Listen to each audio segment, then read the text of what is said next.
Ficcionários, dia especial hoje, estamos aqui com o Albertoni.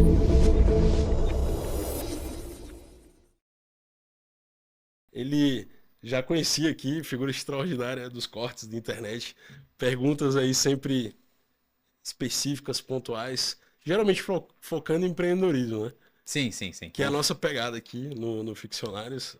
O Ficcionários ele tem esse nome, é uma obra da literatura espanhola, que ele fala mais ou menos o seguinte: o que é que você faria no cenário pós-apocalíptico com as suas habilidades de hoje? Eita, Então, profundo. é esse desafio que a gente propõe, né, no início do podcast, fazer essa reflexão. E o empreendedorismo é a nossa matriz, né, da nossa atividade principal. Ficcionários também faz uma referência ao nosso grupo, que começa com FIC, que é Fomento Investimentos Corporativos. Então foi uma união, essa obra de literatura espanhola desde criança.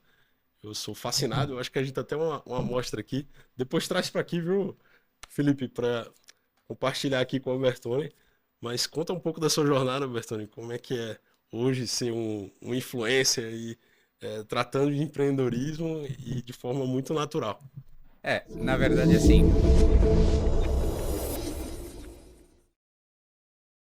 a parte de influenciador, ele veio quase que como uma surpresa, né? Mas eu sempre brinco, eu falo, cara, eu não sou um influenciador, eu sou um empresário. E também sou curioso, né? E amo conversar com pessoas e entender sobre histórias. Então eu pego o conhecimento que eu tenho e a minha vontade de compartilhar e entender a história das pessoas. Então eu vou fazendo as perguntas, né? Falar, poxa, como é que funciona isso? E a espinha dorsal do canal Albertoni UFC é levar, até, diria até um pouco provocar um pouco a pessoa que está na zona de conforto, ou então que está na dúvida. Se você for olhar, esses tempos atrás eu entrevistei um jovem de 28 anos que nunca tinha trabalhado. Então morava com os pais e tudo mais.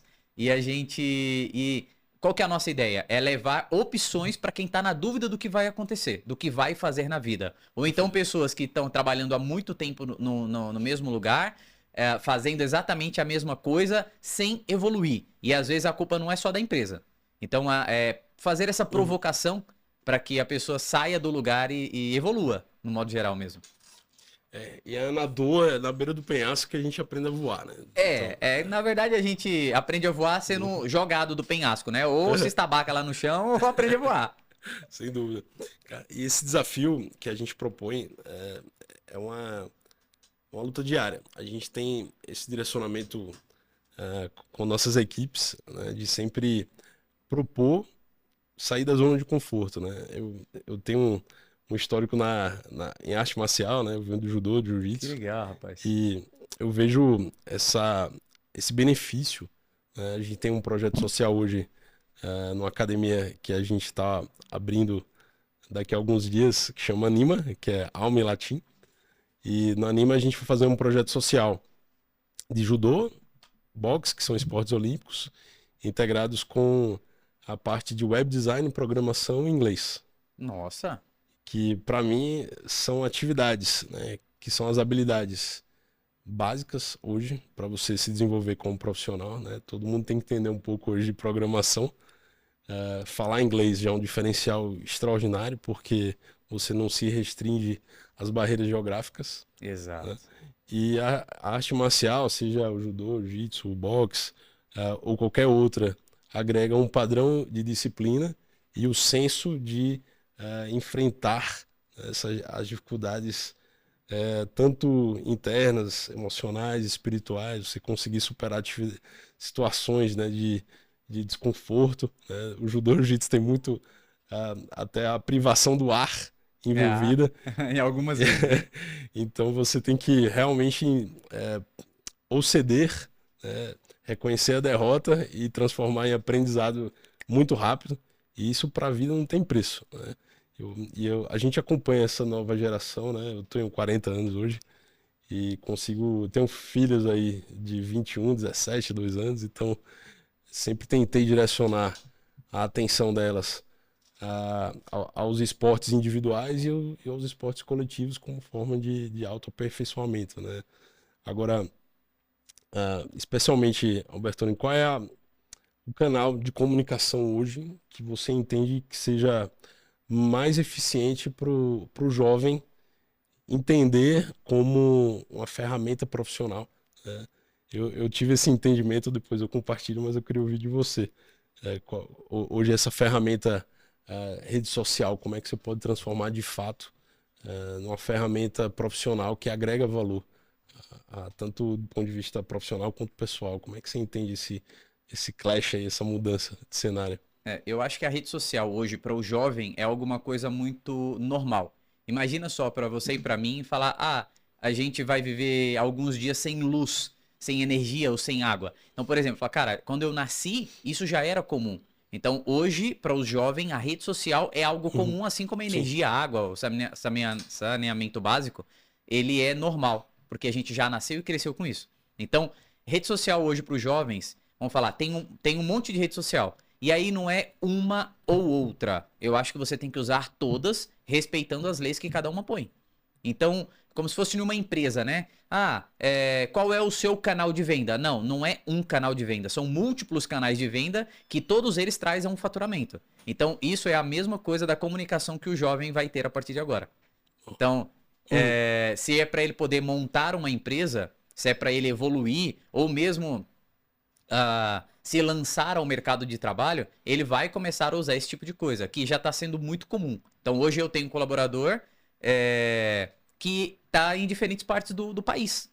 E são extremamente eficientes, a gente manda a demanda, o pessoal produz e traz pra gente.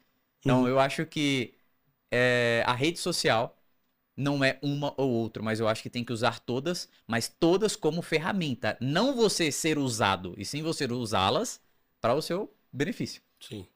É isso que eu acredito. É um oceano, né? É, Vira um canal de transporte, né? Vira um meio de viagem mesmo. sim, sim. É, Inclusive, quando eu vou montar uma empresa, por exemplo, eu não monto um produto e depois eu jogo ele na rede social. Eu faço o contrário. Eu crio um canal de rede social, crio audiência, depois eu estudo essa audiência e aí eu vejo a dor, vejo se eles estão dispostos a pagar, quanto estão dispostos a pagar, criamos a narrativa e depois a gente cria o produto. Você entendeu? Aí eu já não preciso vender, eles é quem compram. é uma engenharia reversa do público-alvo. Exato, exatamente. Interessante. Isso eu uso, tá? Eu nunca tinha ouvido essa perspectiva. Muito interessante. Aí você pode adequar, né? E isso pode servir muito pra gente. A gente trabalha hoje com 15 produtos bem diferentes.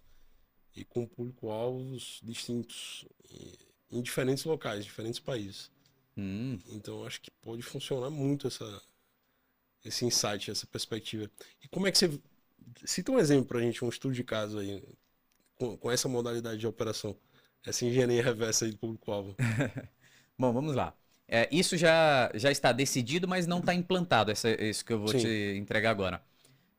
Eu acabei de montar um canal chamado Perrengues do Brás. Eu não sou o entrevistador. É um amigo meu, que é conterrâneo meu lá também. Uhum. E ele é um ator na Praça é Nossa, no SBT.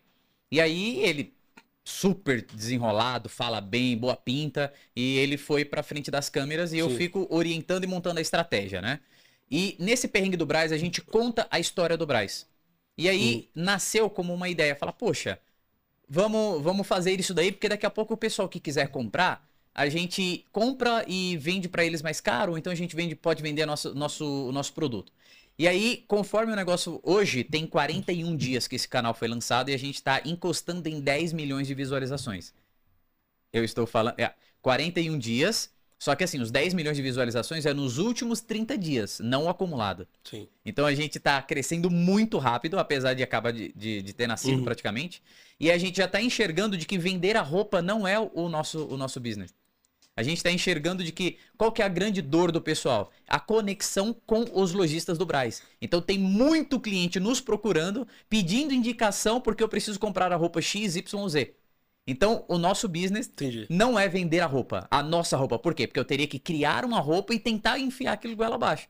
E a gente já está entendendo de que a conexão entre entre o lojista e o comprador de lojas, ou dono de uma loja, ou dono de redes, eles hoje têm uma grande dor que é na não confiança nas pessoas que ficam anunciando a própria loja. Então um exemplo, quando a gente mostra essa loja, o pessoal fala, cara, confio, pô, entendi, eles existem de verdade, porque tá tendo muito, muito, muito golpe na internet. Então, quando alguém mostra a cara e fala, e bate a mão e garante, então essa pessoa se sente mais segura e ele não precisa necessariamente sair da cidade deles, de onde for no Brasil, para ter que ir no Brás, ficar horas acordado, desconforto dentro dos ônibus, enfim. Então, a gente descobriu que a conexão é o nosso business e não a venda de peça, por causa da necessidade do nosso cliente.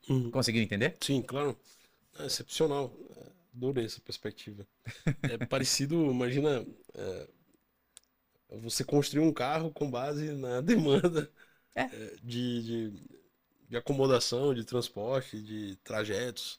Exatamente. Imagina o teu cliente falar, olha, eu preciso disso. Só que aí você pega e fala, beleza, vamos estudar. E aí daqui a pouco você fala, ó, gente, quem mais precisa disso para curar essa dor?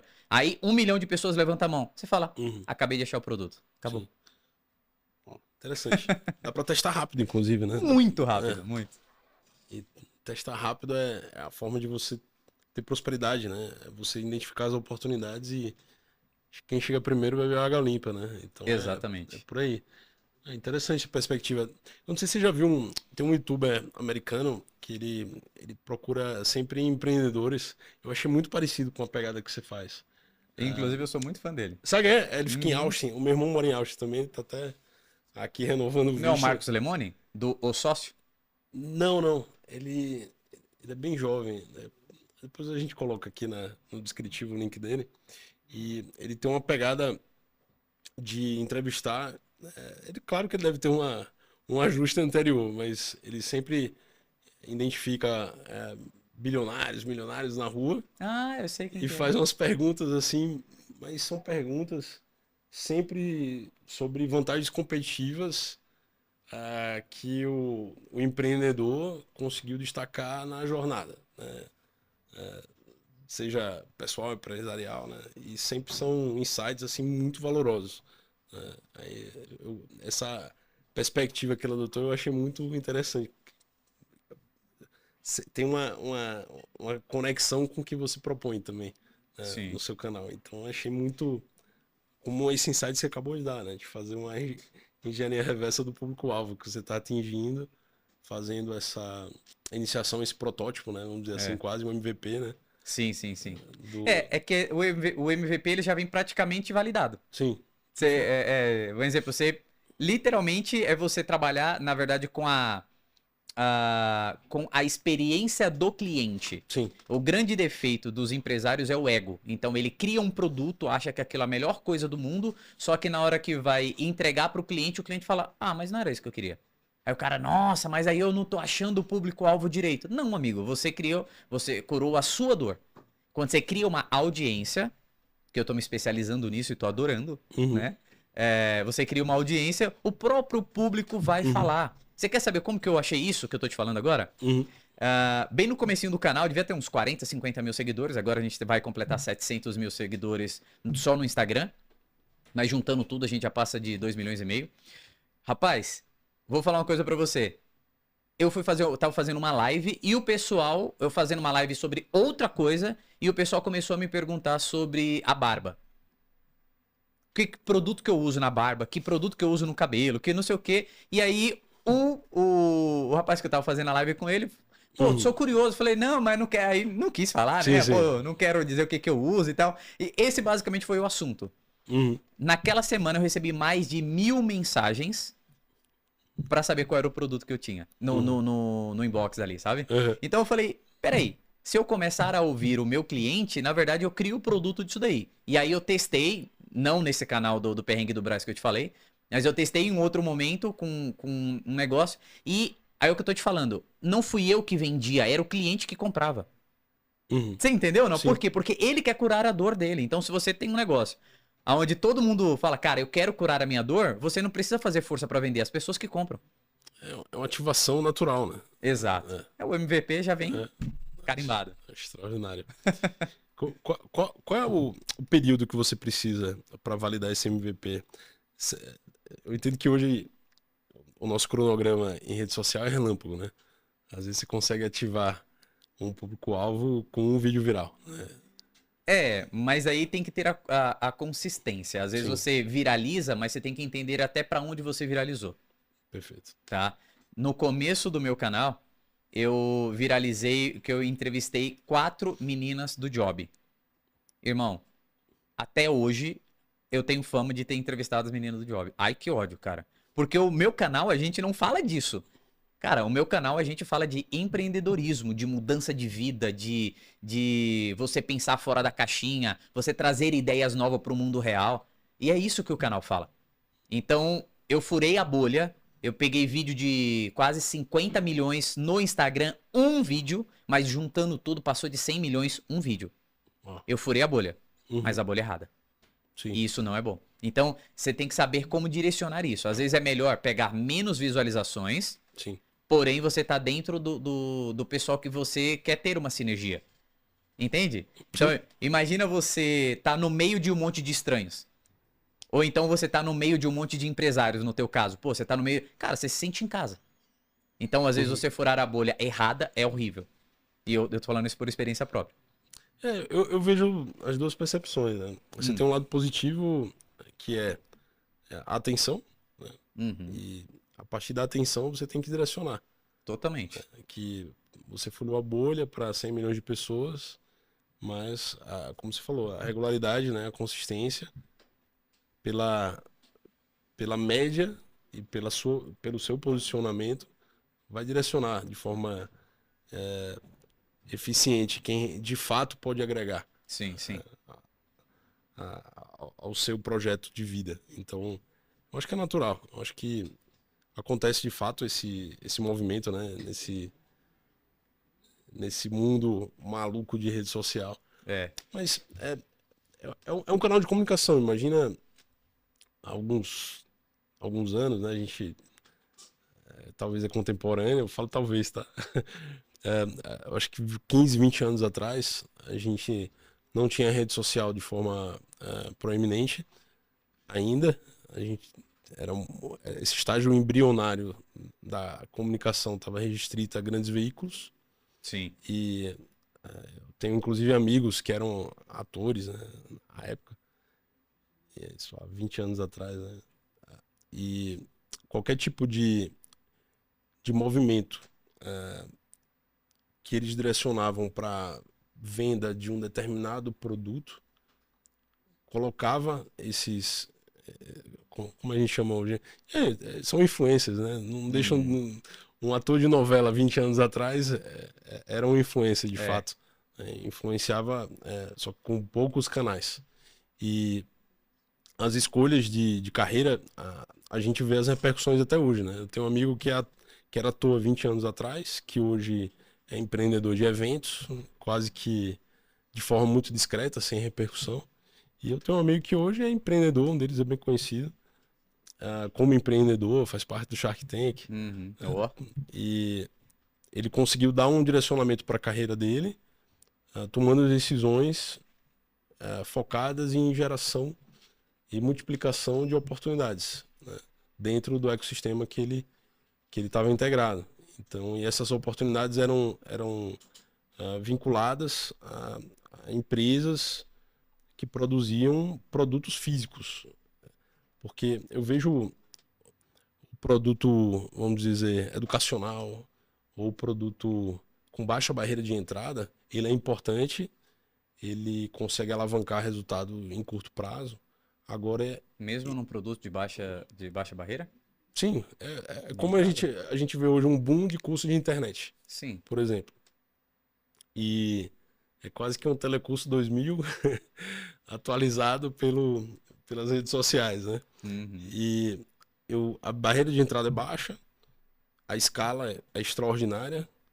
Agora, a capacidade de perenidade, de isso gerar uma perpetuidade em 10, 20, 30 anos, Hum. ela é muito difícil, Sim. porque está ancorada numa pessoa física. É. Mas deixa eu só. Eu vou fazer um parêntese aqui, que eu acho que vai Sim. responder todas essas perguntas que você fez agora. Aham.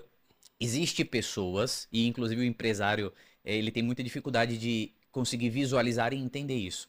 Existe pessoas que são criadores de conteúdo e não influencers. Perfeito. Certo? Então, assim, tem gente que tem muita audiência. Eles pegam 1, 2, 3, 10 milhões de visualizações, 20 milhões, 50 milhões de visualizações. Na hora que ele levanta o braço e fala, gente, vou vender isso daqui, todo mundo desaparece. Isso é um criador de conteúdo e que tá ok, tá legal, só que ele não é influenciador. Então, e tem gente que tem 10 mil seguidores e que tem faturamento e vive de rede social pelo serviço que ela pode entregar. Então, existe a diferença entre pessoas que têm audiência com pessoas que têm influência. Eu não sei se já aconteceu com você, mas já aconteceu comigo. De eu pegar gente que tem 2 milhões e poucos de seguidores, contratar essa pessoa e a venda dele ser terrível. Por quê? Porque eles não têm influência. Eles têm audiência. O pessoal vai lá para poder ver dançando, o pessoal vai lá para poder ver as gracinhas e brincadeiras que fazem, para poder contar lifestyle, coisa do dia a dia, mas não tem a credibilidade, não tem a autoridade em cima da audiência deles. Gera conexão, né? Exato, sim. Perfeito. Consegue entender o que eu tô te Claro, explicando? sim. Então, às vezes, acontece de que antigamente tinha algumas redes de televisão, apenas algumas redes de comunicação, né, que normalmente era a televisão. Os players, né? É, isso. E hoje democratizou. Então, isso, na verdade, até assim, não existe mais espaço para amadorismo. As redes sociais aceitavam qualquer coisa antigamente, aí veio se refinando, se refinando, se refinando, e a partir de agora, às vezes você ter mega equipamentos sem ter uma espinha dorsal muito bem definida, que é a estratégia, você vai nadar para morrer na praia. Então, existe todo um jeito de se fazer, né? Então não adianta, às vezes, tem muita gente que tem milhões em equipamentos, mas não consegue gerar visualizações para poder fazer ali o topo de funil, o meio de funil, a base para gerar a conversão. Porque não tem audiência. Perfeito. E às vezes só o equipamento não tira mais essa diferença. Que você podia ser ruim, mas você tinha equipamentos igual uma rede de televisão, você já conseguia resolver esse problema. Hoje, não. Você citou até uma realidade hoje que a gente vive, né? Eu falo o nosso grupo. Hoje o podcast eu entendo como um canal de venda. A venda pode ser de escala ou de escopo. A escala, eu preciso de audiência. Sim. E o escopo, eu preciso às vezes só de uma venda. E o podcast como canal de venda ou como canal de conexão, ele pode gerar uma oportunidade de conexão que justifica uma operação com a barreira de entrada baixa. Sim. Ou uma operação como a gente tem alguns... A gente está, acho que no 40º episódio, né? E o podcast, ele aqui já gerou tantas conexões importantes, independentes de visualizações para negócios e conexões de empreendimentos que a gente tem em nosso grupo. Legal. Que para mim é uma plataforma que se eu tiver impactando pessoa-chave, como você falou, né? Você está procurando o público-alvo e modulando a solução para quem realmente, de fato, você quer atingir. Sim. Se a gente aqui inspirar 10 pessoas a empreender, Sim. a sair da bolha... Isso é um super impacto já. 10 vidas você impacta. Seja evangelizando, seja pelo empreendedorismo, seja evangelizando pelo esporte. Você atraindo pessoas com um propósito de geração de bons frutos. Então é um papel que a gente começa a cumprir. Eu falei no início que a gente escuta muito, né? Escuta muito essa máxima que o segredo é a alma do negócio. Sim. Eu posso só fazer um parênteses aqui rapidinho? Claro. Você conhece o Rodrigo Minotauro? Sim. Pessoalmente? Conheço. Cara, você me lembra muito ele, cacete, cara. O Rodrigo é apaixonado por cavalo, também sou. É mesmo? A gente já conectou. Inclusive, ele comprou um quarto de milha agora de um amigo em comum. Que legal. Você, assim, me lembra muito o jeito, né? Fisicamente não, mas a o jeito de falar... é um pouquinho mais... Mas assim, o jeito de falar, o jeito de se comportar e o jeito de pensar Aham. em negócio, Sim. porque ele é um cara que eu achei que fosse só lutador, agressivo, que vai pra cima. Eu fui Não. conversar com ele pessoalmente Ele e eu casou agora, fiquei, inclusive. sim, Na e praia. eu fiquei assustado, cara. É, Os negócios que sim. ele faz, se não tiver uma veia social, ele não faz. E eu olhei e falei, que surpreendente, cara. E aí eu sinto isso É, muito em ti. o Rodrigo, eu conversei com ele, a gente tem o primeiro caldo de cana pasteurizado, tipo exportação do Brasil. A gente está finalizando a certificação nos Estados Unidos para começar a exportar. Ele ficou louco. Que legal, velho. E a gente tá. O bagaço da cana, ele é uma matéria-prima extraordinária para hoje você compactar o bagaço da cana, você pode fazer artesanato, você pode fazer revestimento de piso de alto valor agregado e exportar. Então, a diferença entre a arte e o artesanato. O artesanato, hoje com a tecnologia, você consegue operar em escala. Uhum. Alguns anos atrás, a gente tinha muita dificuldade de integrar comunidades em projetos que não tinham ainda vamos dizer, um incentivo financeiro inicial. Uhum. Era a dificuldade de uma associação, de uma cooperativa empreender sem ter um incentivo financeiro inicial era gigantesca. Só Uhum. que hoje com a tecnologia de produção, compactação e exportação, a gente consegue antecipar pedido com um protótipo com IA. Sim. É. Então a possibilidade de você viabilizar hoje projeto social integrado a uma atividade produtiva, como essa que eu citei, de caldo de cana, né? Que a gente está direcionando para o mercado externo. Né? Hoje no Brasil, você vai para um restaurante, infelizmente você não consegue tomar um caldo de cana, Ah, sim. porque ele tem uma perecibilidade gigantesca. Agora, o mesmo sistema que foi utilizado para água de coco pode ser adequado para o caldo de cana, com algumas diferenças que são objeto aí de segredo industrial. Aí Sim, sim, sim, né, sim, o sim. segredo é a alma do negócio, como eu estava falando. Mas eu ouvia sempre do meu avô que o segredo do negócio é o coração, é você colocar o propósito na frente. Sim, sim. E a gente tem essa mentalidade de sempre direcionar a comunicação. Se eu estou citando aqui de um novo negócio, eu estou citando porque é um negócio que para mim gera propósito, gera coração, tem impacto positivo, né? E abençoa muitas pessoas, muitas famílias. Então, se der, se o projeto ele não for bem sucedido, ele não vai ser porque eu estou comunicando ele Uhum. aqui de forma ah, propositiva. Ele pode não dar certo, pode não prosperar por outros motivos. Mas eu acho que quando a gente comunica um empreendimento, um projeto que realmente significa, você atrai boas pessoas.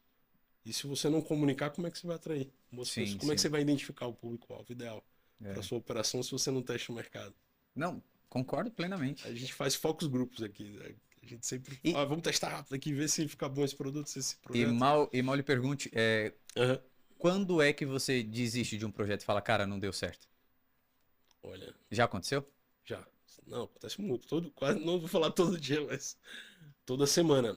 Quando ele não tem as premissas, como eu citei, de alma, coração e poesia. Quando a gente não identifica propósito, por exemplo, projetos que visam somente o retorno do investimento, hoje você tem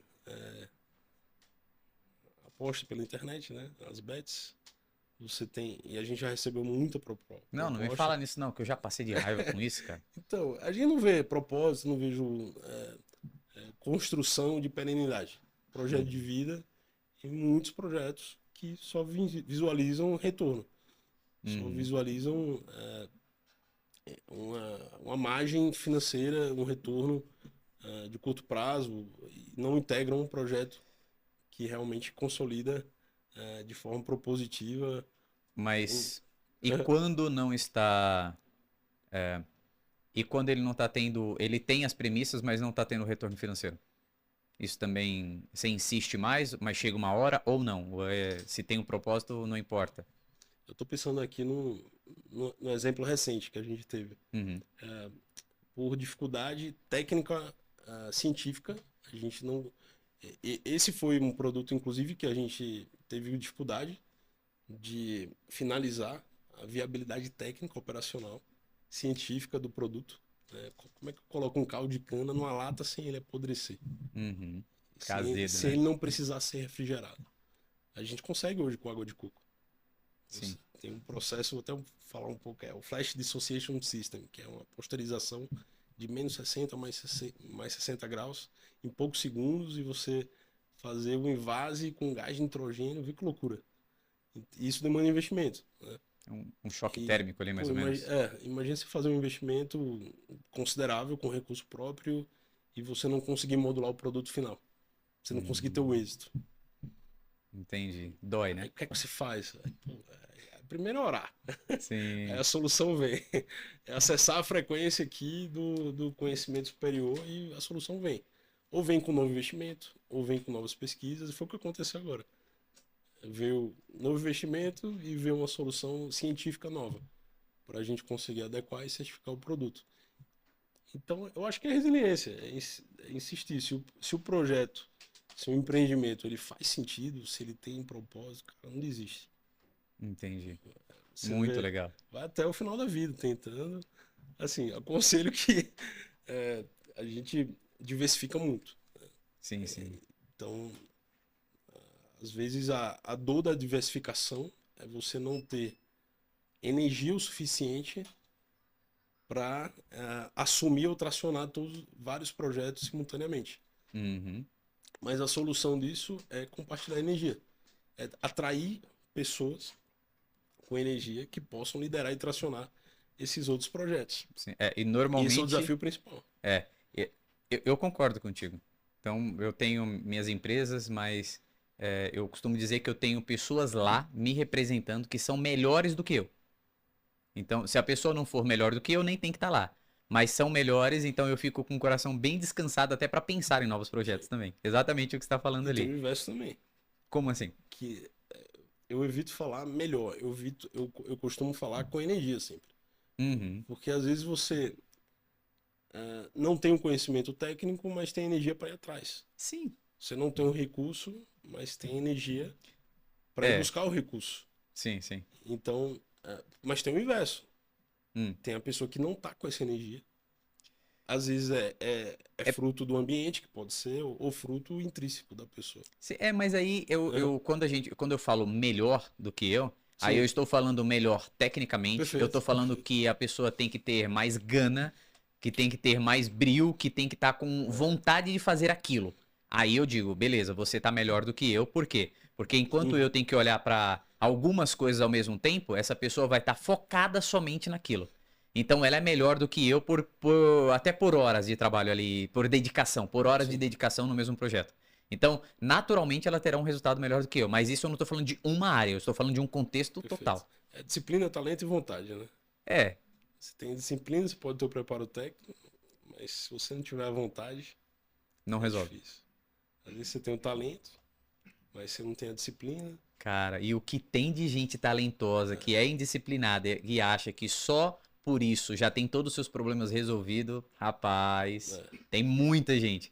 E no fim, Uhum, eu conheço vários talentos que são uhum, duros, que são pobres até hoje, que não tem nada, assim, duro de bater em mata, sabe? uhum, É, apesar de ser extremamente talentoso, mas é indisciplinado, não vai pra frente, ele não traciona. uhum. Então, eu sempre digo que nem 8 e nem 80. Eu acho que o melhor é você estar entre 40 e 48, Sim, que é entre 40 e 60%.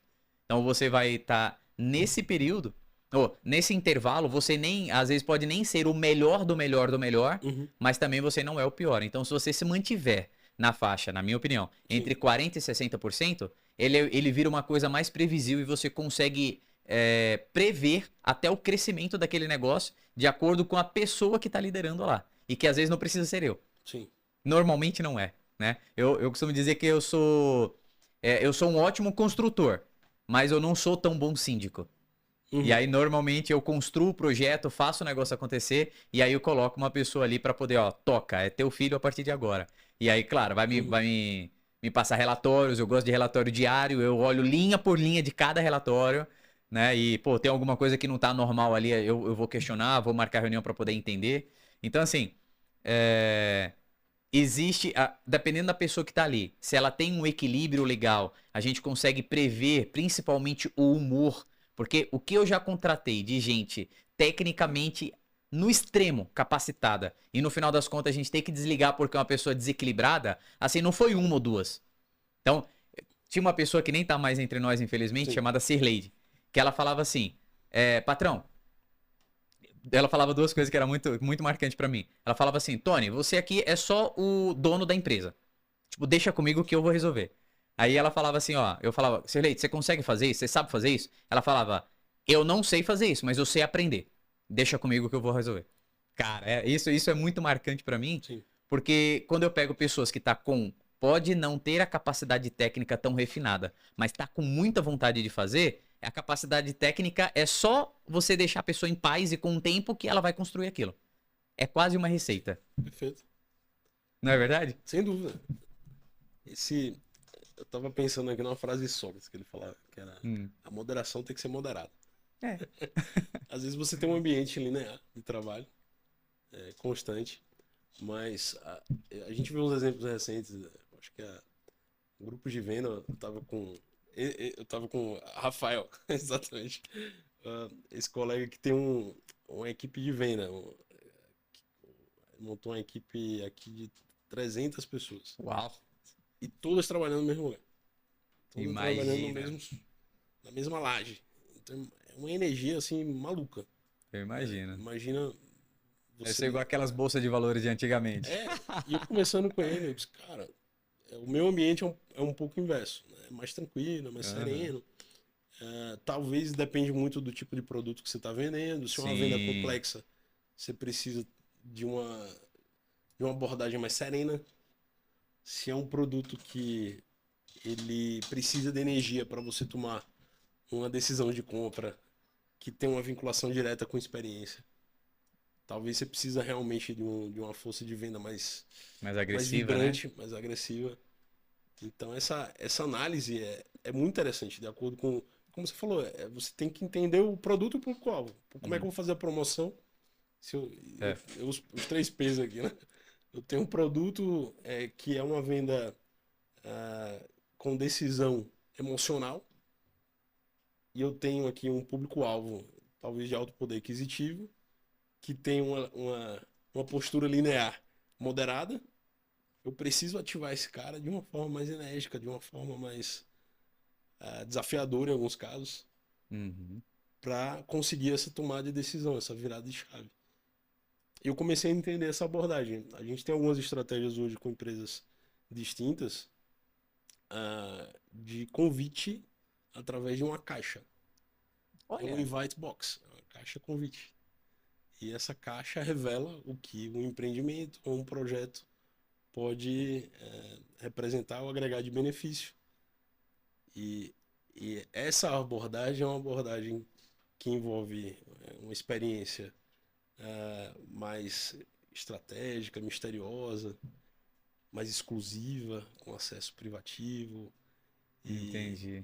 então essa ideia da caixa convite, ela veio muito agregar para esse tipo de produto que envolve um mistério, uma experiência mais exclusiva, privativa. Então, essa abordagem que é interessante a gente diferenciar o público-alvo e a forma como você comunica. Até eu sou fã da abordagem idiosincrática. Vou falar complicado agora. Traduz aí pra nós. Que você ativa todos os sentidos. Pô, Sim. você vai no tato, você vai no olfato, você vai na visão, você vai tocar. Pô, é um produto, apesar de ser um projeto, é um empreendimento, mas se você tem uma amostra sensorial desse empreendimento, pô, a gente vai fazer um clube de experiência com casas conceito em Fernando de Noronha. Pô, você pegar aqui um item de Fernando de Noronha, você ter acesso aqui a uma máscara de mergulho com a marca do empreendimento, com alguns, algumas fotos, ou alguns insights sensoriais Olfativos. olfativos, né, de Fernando de Noronha. Então, é uma pegada que a gente está. Colocar. Você falou em óculos, me veio na cabeça aqueles óculos de realidade virtual. VR, né? Nossa, cara. Para vender um produto devia ser Devia ajudar muito a virar a chave na Sim. cabeça do cliente, hein? Tem um clube no Shopping da Jardim que chama Men's House, que eles abriram tem pouco tempo. E lá são 15 stands com produtos ou experiências muito vinculadas, até o próprio nome, né, ao homem. Aí você tem lá alta relojaria, você tem carros esportivos, barbearia, tem charutaria, tudo no mesmo lugar. E essa é uma tendência muito forte, né, esses clubes de experiência. Agora, em São Paulo, você está vendo essa tendência de piscinas de onda, uma proposta de atividades esportivas, né? Então, essa abordagem de clube de experiência, ela tem esse foco, né, em oferecer momentos, ou em família, momentos de felicidade, para você focar exatamente na condução de uma atmosfera positiva. Sim. Né? Mesmo porque uma venda, ela é uma construção, Sim. né? Então, eu gosto e costumo fazer isso pela internet, mas é claro que assim, o meu ticket é bem menor, obviamente, né? Do que uma relojoaria, por exemplo. Mas como que eu uso a construção, por exemplo, disso daí? Eu uso um método chamado 8-1-1. O que é o 8-1-1? Eu faço, vamos dizer que se fosse num funil de vendas, para falar uma linguagem mais popular, assim. Eu faço 8 ações ou faço 8 vídeos, já entendendo qual é a dor do meu público-alvo, já tendo montado o produto, já tendo feito tudo que precisa fazer. Eu faço 8 vídeos de alto valor agregado para o meu cliente, entregando muita coisa para ele.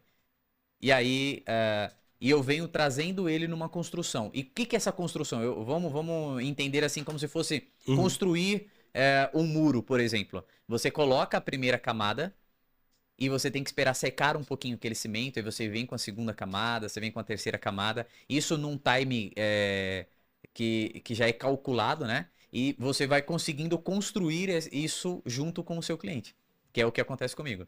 Eu construo 8 coisas bem interessantes para eles, aí não importa, depende de qual que é o nicho e o estudo que é feito. Na nona, eu levanto a mão e falo, olha, vou fazer uma oferta, e aí tem 120 mil pessoas, 100 mil vai embora, só fica 20 mil. Quando eu falo, olha, eu vou fazer uma venda. Só que desses 20 mil que fica, eu vendo para 15, 16 mil. Por quê? Porque ativou um gatilho da reciprocidade com eles.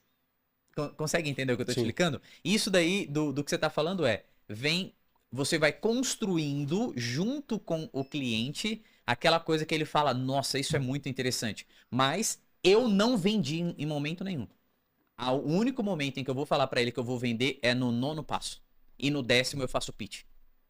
Conseguiu entender, não? Entendi. Os 8 eu fico só entregando qualidade. Eu só entrego coisa de qualidade de fato para o meu cliente. Então, às vezes você pegar e você fazer isso daí, pô, você tem um espaço para homens e você começa com a barbearia, você traz informações relevantes, você leva ele para experimentar um relógio, você leva ele para poder fazer outra coisa, você vai conseguir vender uma Ferrari para esse cara. Entendeu? Ele pode não ter o dinheiro, mas aquilo já tá no coração dele. Então, você pode soltar ele, que é só questão de tempo que ele volta à decisão que entre aspas, foi tomada de forma inconsciente. Você entende que você vai plantando e aquele negócio vai florescendo porque você deixa o time perfeito ali. E daqui a pouco você, de novo, não necessariamente precisa vender para ele. Ele é quem quer comprar. Ele vira um conselheiro, às vezes, pro Sim, seu negócio. não, com insights, assim, espetaculares. inclusive vira amigos alguns. Sim. Excelente. Cara, extraordinário, Bertolini. Mas conta pra mim como é que foi a tua jornada até chegar nesse ponto aí de produtor de conteúdo, né? Vamos dizer assim. Eu tinha uma empresa, eu e um ex-sócio meu, de camiseta, chamada Yuan. Você primeiro, apesar de ser uma roupa de street, mas era uma roupa voltada mais a um cavalheiro, a um cara que é um pouco mais consciente e um pouco mais fora da loucurada, que é o mundo hoje, né? Com isso daí, nós fizemos uma ação, onde a gente contratou vários influenciadores. Perfeito. Nesse dia a gente vendeu 19 mil camisetas, em um dia. Oh. Foi, nossa, extraordinário. E com isso, a gente colocou os influenciadores, veio, entre esses influenciadores, tinha uma produtora cada um tinha a sua produtora. Essa produtora veio e chamou o meu sócio, meu ex-sócio, e falou: Poxa, Eric, a gente tá precisando de mais influenciadores e tudo mais. Eu vejo que você e o Tony têm uma postura legal. E ele foi pro ramo de. Ele é um moleque boa pinta e tal. Foi pro ramo de romance, de pegar selinho das meninas, esse tipo de coisa, né? E aí ele veio e falou pra mim: Tony, a FOV tá querendo conversar com você porque ele está precisando de alguém para poder falar no mundo de empreendedorismo, do mundo de empreendedorismo. Eu falei: irmão, eu venho do mundo de chão de fábrica, irmão. De PPCP. Sabe o que é isso, não? PPCP, não. Planejamento de processo e controle de produção. Ah, legal. Então tem um engenheiro que inventa os negócios, mas na hora de fazer o setup da fábrica e a gente tirar aquilo dali de uma chapa de ferro até virar um produto, Sim. sou eu que faço o planejamento, o processo, o cálculo Engenharia de de time. produção, de fato. Sim. Uhum. Só que é muito mais mão na massa, Perfeito. né? E aí, o que eu falei, cara, eu sou chão de fábrica, como é que eu vou entender sobre isso? Eu nem gosto muito de câmera. E aí ele falou: irmão, se você tem que falar um não, tem que ser pra eles, porque eles querem muito. E aí eu falei: beleza, vamos marcar uma reunião. Legal. A gente marcou uma reunião, eu em São Paulo, eles em Curitiba. E nesse dia eles apareceram na porta da fábrica. Então eu falei: nossa, caramba, tipo, não vieram pra brincar, né? Eu falei: manda subir. Legal. E aí a gente fez uma reunião, eles insistiram, o Júnior ainda falou: cara, vamos tentar pelo menos.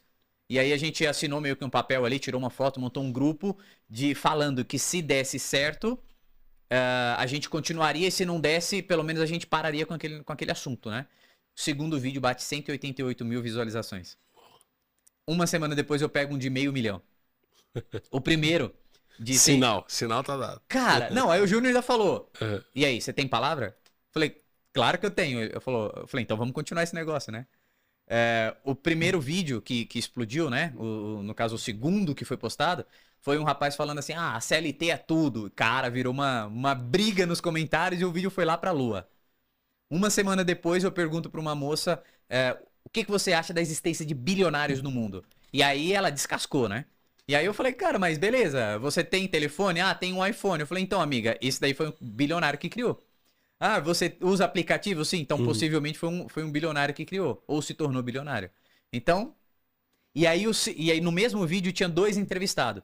E aí eu entrevisto um senhor, um negão boa pinta, assim, sabe? E ele pega e fala assim: cara, a existência de um bilionário é extremamente necessária.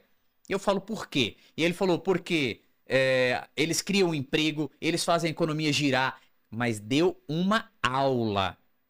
E aí, de novo, quando a gente soltou, virou uma provocação dentro dos comentários, um monte de gente apoiando a moça, um monte de gente apoiando o rapaz. E em menos de uma semana esse vídeo tava com 500 mil visualizações.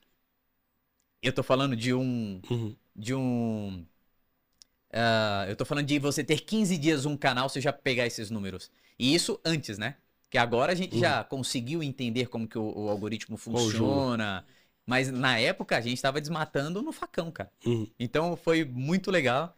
E aí continuamos. Onde nasceu, eu perguntava pro pessoal, né? O CLT, o PJ, ele veio de uma pergunta que como que era feita a pergunta, rapaz? Você prefere a segurança da CLT ou o risco de empreender? Só que antigamente você tinha 5 segundos do vídeo para você prender uma pessoa, correto? Você já ouviu falar nisso? Aí depois virou para 3 segundos do vídeo. Hoje tá em 1.7. Tá entendendo, não? Quase piscado longe. Irmão, e aí, então eu não tenho mais tempo de explicar, de conversar. Eu tenho que chegar e perguntar: CLT ou PJ? Pau. Né? E aí a pessoa já vai responder o que ela é. E depois vem logo em seguida: e você trabalha em quê? Qual que é a tua profissão? O que você faz da vida? E aí a gente vai começando a perguntar sobre a história da pessoa. E aí tá virando o que virou. E virou um negócio também. Que eu consigo ajudar pessoas, né? Através de publicidade. Eu ajudo a construir ali os criativos pro pessoal fazer o tráfego pago deles. E você ainda tá na indústria?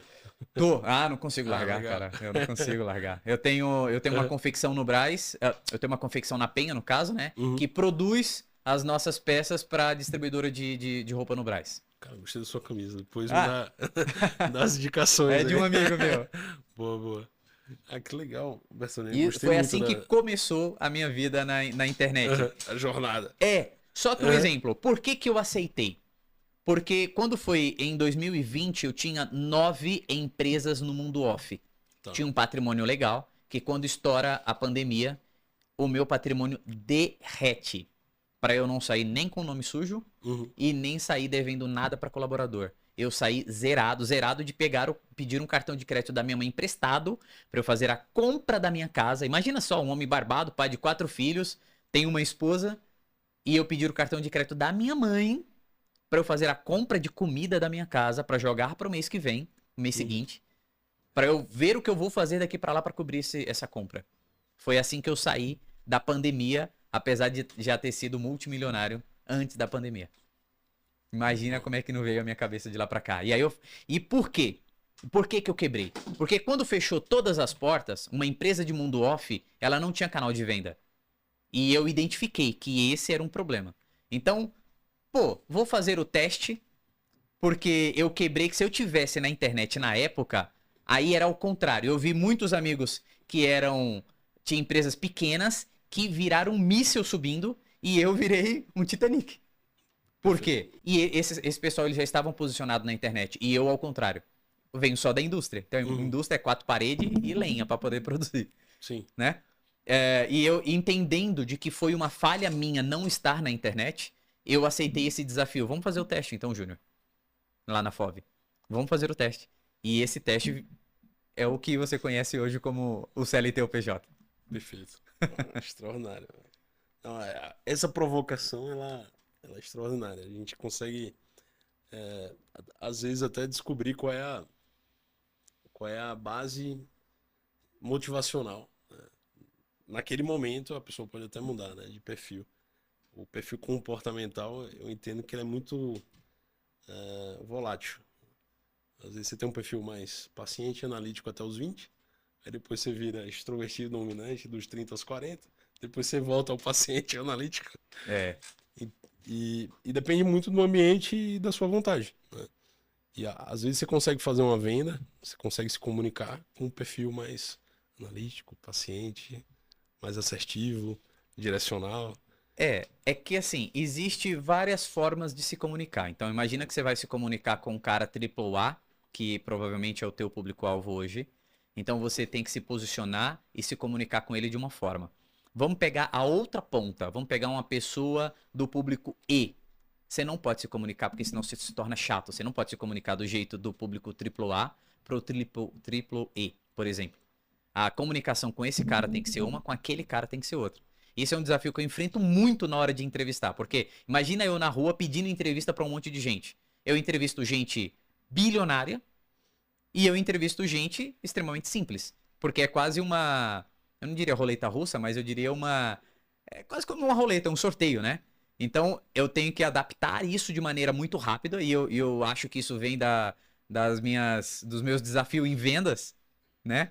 Que você pegar, fazer a leitura da pessoa extremamente rápida para poder começar a ativar os gatilhos aqui. Não só ativar o gatilho, mas eu tenho que entrar em sincronia muito rápido com ela. Perfeito. Então, quando eu começo a perguntar CLT ou PJ, ela vai me dando a resposta e naquele momento eu já tô entrando em sincronia com ela e ela nem percebeu. Naquele momento eu já tô entrando, como que eu posso falar? Em sincronia até corporal. Então, por exemplo, ela vai espelhada, sabe? Sim. Sabe do que eu tô falando, não? Perfeito. Então, ela mexe o rapport, né? Essa identificação. Exato. Da conexão. O rapport. Então, essa conexão, e eu tenho ali 3, 4, 5 segundos para poder entrar essa conexão com a pessoa, para que eu consiga extrair a história dela. Porque, fala pra mim, como que é se alguém te para na rua do nada e te perguntar quanto você ganha?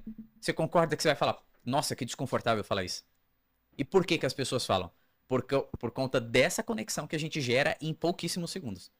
Conseguiu entender, não? Perfeito. E isso vem puramente de vendas, que é você adaptar a comunicação com o cliente. Lembrando de que não sou eu o importante daquele momento. O importante é o entrevistado. Tanto é que eu, como entrevistador, eu quase nunca eu dou opinião. Sempre é só pergunta. Por quê? Porque o importante ali não sou eu. É a história da pessoa. É a pessoa, é o que ela faz da vida, para ela trazer para mim o melhor dela. Entende? Perfeito. E aí ela coloca esse melhor, e é isso que faz as outras pessoas gostarem tanto. Por quê? cada vídeo é uma pessoa nova, cada vídeo novo é uma história nova, cada pessoa nova é uma história nova, né? E isso vai trazendo insights. Isso vai construindo dentro da pessoa que está assistindo. Poxa, eu me identifico com isso, eu me identifico com aquilo. E aqui eles vão juntando cada grãozinho, daqui a pouco eles têm uma carreta cheia para ir vamos falar assim, insights, para quando eles forem pro mundo, eles meio que, pô, fazerem até que às vezes de forma inconsciente, eles já terem alguma, provavelmente saída ali de algum problema que venha a ter. Consegue entender o Sim. quão é profundo isso? Responde pra mim, então. Bora. CLT ou PJ? Ah, eu não respondo isso, viu, gente? Brincadeira.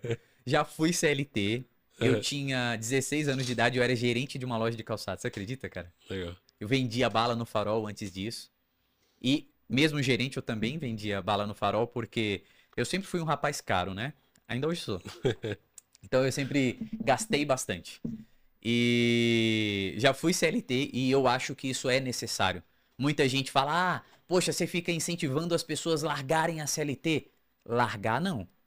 Eu falo para as pessoas que você quer ficar rico, na minha concepção, é sendo PJ, é tendo a própria empresa.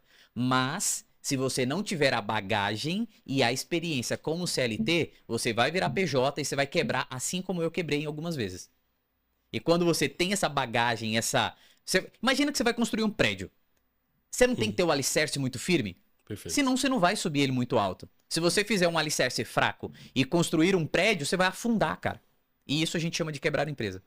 Então, acho necessário ser CLT, ganhar experiência, apostar na empresa dos outros, trazer insight novo pros patrões. Inclusive, eu adoro quando acontece isso comigo. Vamos, aposta, vamos junto nesse negócio. Às vezes vira até sócio. E já aconteceu. Eu acho que você tem esse perfil também. Sim. E aí, assim, tem que ser. Eu acho que tem que passar pela experiência de CLT, até para você pegarem os erros e acertos dos patrões, para que quando você for PJ, ter a própria empresa... É mais barato, inclusive. Não, assim, sim, exatamente. Você saber como, inclusive, tratar as pessoas. Você tem que olhar hoje e falar, o meu patrão me trata assim. Eu quero tratar como quando eu for patrão. Quando eu for PJ. Eu acho, então, que a experiência como CLT, ela é fundamental para quando você virar PJ. Então, não é uma coisa ou outra. E não são inimigos. Eu acho que é uma coisa completando a outra. Consegue entender, não? Perfeito, claro. São etapas, né?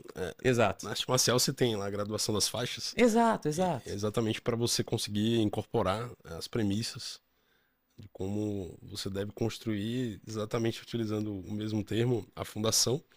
Ou se for um barco, o casco, né? Você tem que ter a flutuabilidade garantida, senão você vai naufragar, não tem jeito. De fato. Então essa etapa pode ser pro CLT ou pode ser até pelo o microempreendedorismo, né? Eu tive a experiência de ser presidente de empresa júnior na faculdade. Olha que legal, Eu montei uma empresa júnior, é um movimento que eu estimulo muito.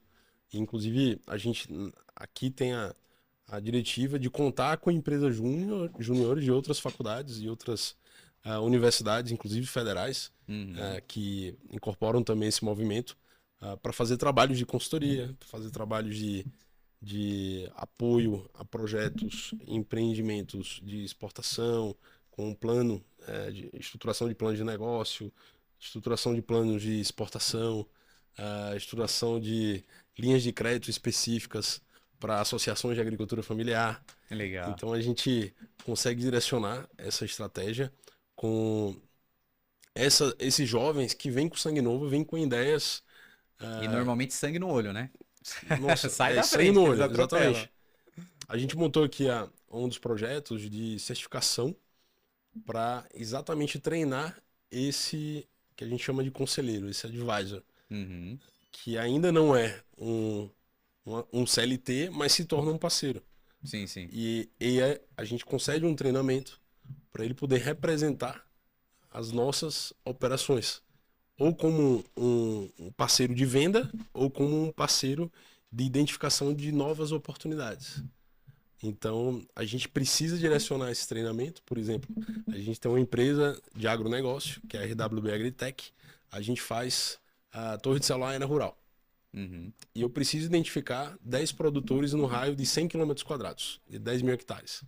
Onde é que eu vou achar esses 10 produtores? Quem vai achar para mim esses 10 produtores? Pode ser um estudante de engenharia agrônoma na Unicamp, ou pode ser um técnico de solo que está trabalhando no interior do Mato Grosso.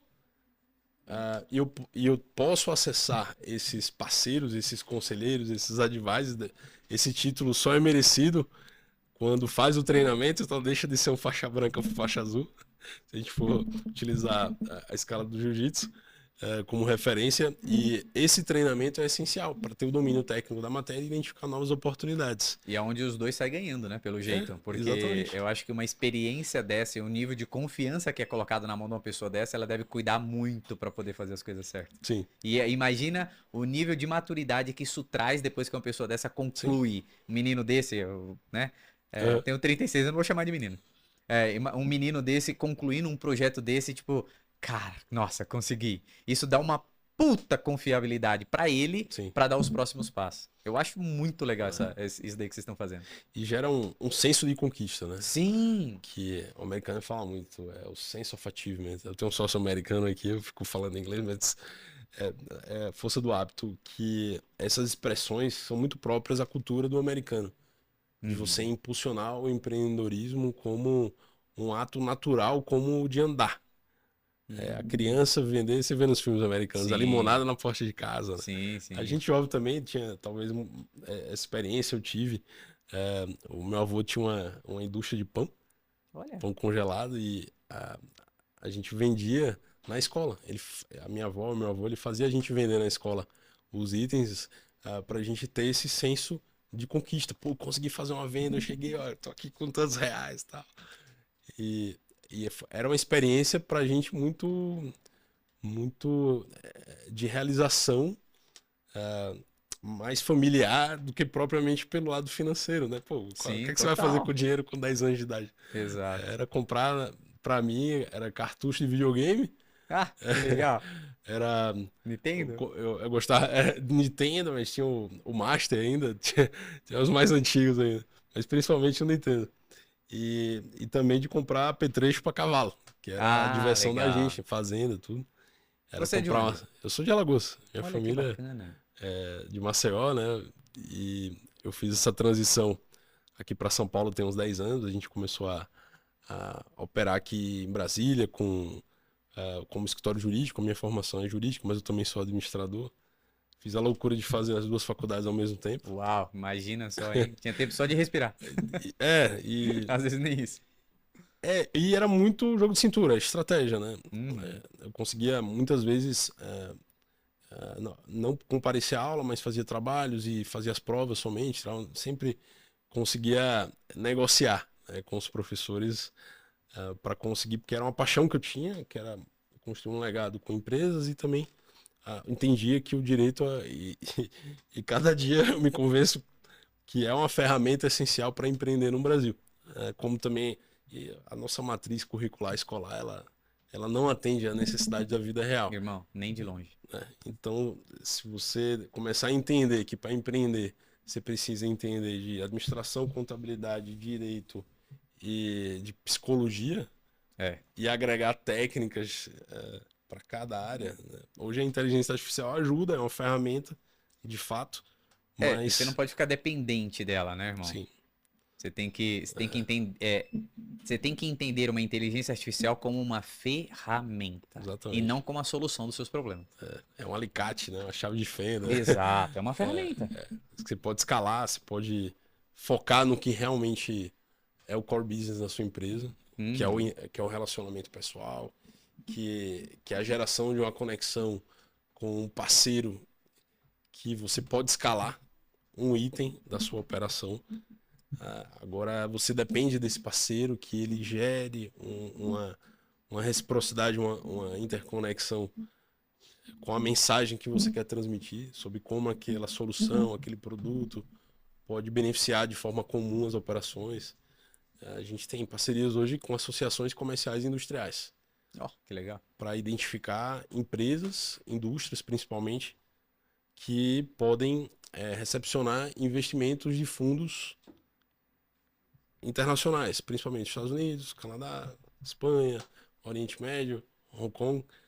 Mas para você estar pronto para receber esse recurso, a contabilidade da sua empresa tem que estar num padrão internacional. Sim, sim. Esse é um dos primeiros pontos. Você Deixa eu só ver precisa. se eu entendi. Você bate na porta de uma indústria e pergunta: você quer dinheiro barato? É isso? Exatamente. Porra, Agora- que fácil de vender. Agora tem que pagar o preço, Ok, Que é mudar a organização, cultura. processo, que nossa. é governança. Irmão, mudar a cultura de uma empresa, meu isso aí. brother, é você fazer uma curva com um navio, cara. E isso demanda também investimento. Eu diria que o investimento é o menos preocupante. Porque quando você começa a mudar a cultura, normalmente a sua liderança vai. 70% vai embora. A sua liderança. Eu diria que eu diria que a parte dos operacionais é mais fácil de aceitar cultura. Ah, eu tenho 20 anos de casa e tal, dos operacionais, mas é mais fácil. Você pega os táticos, que é o meio do caminho ali, quem cuida para as coisas Sim. acontecerem também, já se torna um pouquinho mais difícil. Agora, quando você vai para a parte estratégica, cara, normalmente vai mudar a cultura, já esfria o coração que vai ter um monte de gente indo embora. E graças a Deus, porque senão não vai mudar a cultura. Porque é de cima para baixo que vem, né? Sim. Gratidão por hoje. Foi Porra, obrigado. dia de ensinamentos aí, mentoria sobre assuntos que são muito importantes hoje. Eu costumo falar que não existe caro, existe o essencial, o fundamental, o supérfluo. Exato. E o caro é quem a gente tem próximo do nosso coração, né? A nossa família, nossos amigos, nossos irmãos. E o fundamental, né? E eu diria até essencial, quase que fisiológico, é você estar integrado a essas estratégias de comunicação em escala.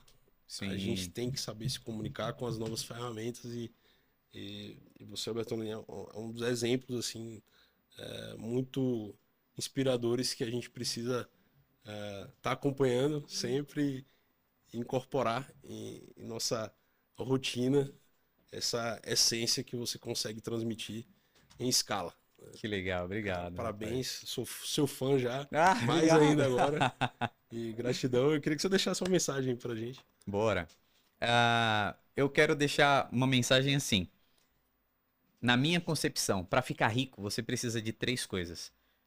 Dentre essas coisas estou falando do mundo de empresa, tá? Você precisa ter um produto em que você tenha lucro líquido, você tenha escala nesse produto e que você passe muito tempo fazendo a mesma coisa. Então, se você passar muito tempo ganhando esse dinheiro em escala, é natural que você fique rico. Porque imagina que você ganhe 100 mil reais em um determinado mês, mas se você passar outros 6 meses ou 11 meses sem ganhar aqueles 100 mil reais, adivinha, ele vai acabar. Então não adianta você lucrar muito sem ter o tempo. Não adianta você lucrar muito num produto, mas você não ter a escala. Então você quer ficar rico? Lucro líquido em algum produto, vezes escala, vezes tempo. Coloca isso que dá pra ficar rico. Gratidão, gente. Pra cima.